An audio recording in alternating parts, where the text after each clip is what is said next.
Are you preparing for a NAATI CCL exam? Listen carefully, because most candidates fail through the same simple mistakes. In this video, we will show you top mistakes that make candidates lose marks and tips on how you can avoid them.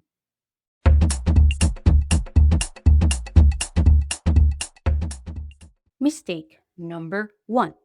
Translating word for word.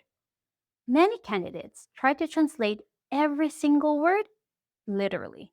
But what NAATI wants is the meaning, not a dictionary translation.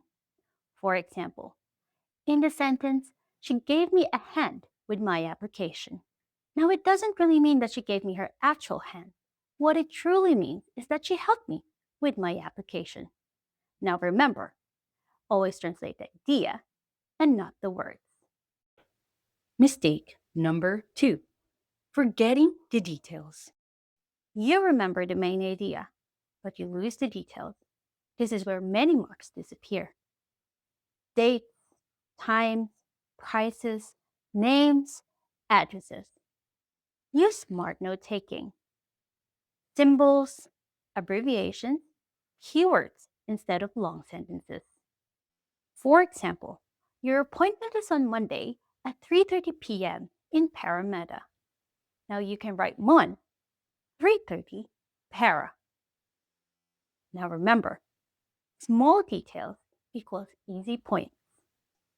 Mistake number 3. Too many fillers. Hesitation makes you sound unsure. Now you don't need to talk fast. You need to talk clearly. Tip: take a breath or pause silently. It sounds more confident than filling the space with ums and ahs. Mistake number 4. Changing the meaning. Some candidates simplify too much and change the message. For example, in the sentence, you must submit the form within 14 days or the application will be cancelled. The wrong simplified version, you should send the form soon. As you can see, the meaning is different. Be clear, accurate, and keep the important details. Mistake number 5. Panicking when you don't know a word. You don't need a perfect vocabulary. NAATI test communication, not perfection. If you don't know a word, use a simpler word. Instead of motor vehicle, simply say car. Use a description.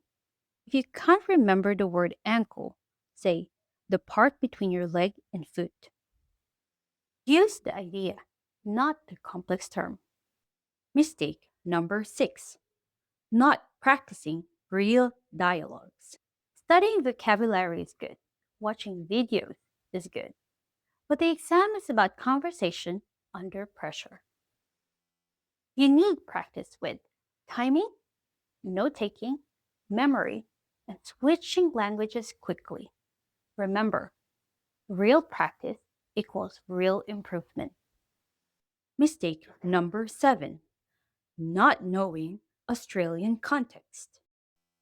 Many candidates don't know basic Australian terms, such as GP, referral, bond for renting, Medicare, Centrelink, and so on.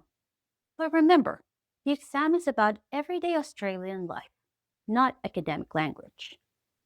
If you avoid these mistakes, your score will improve immediately. If you have any questions, please comment down below. Good luck!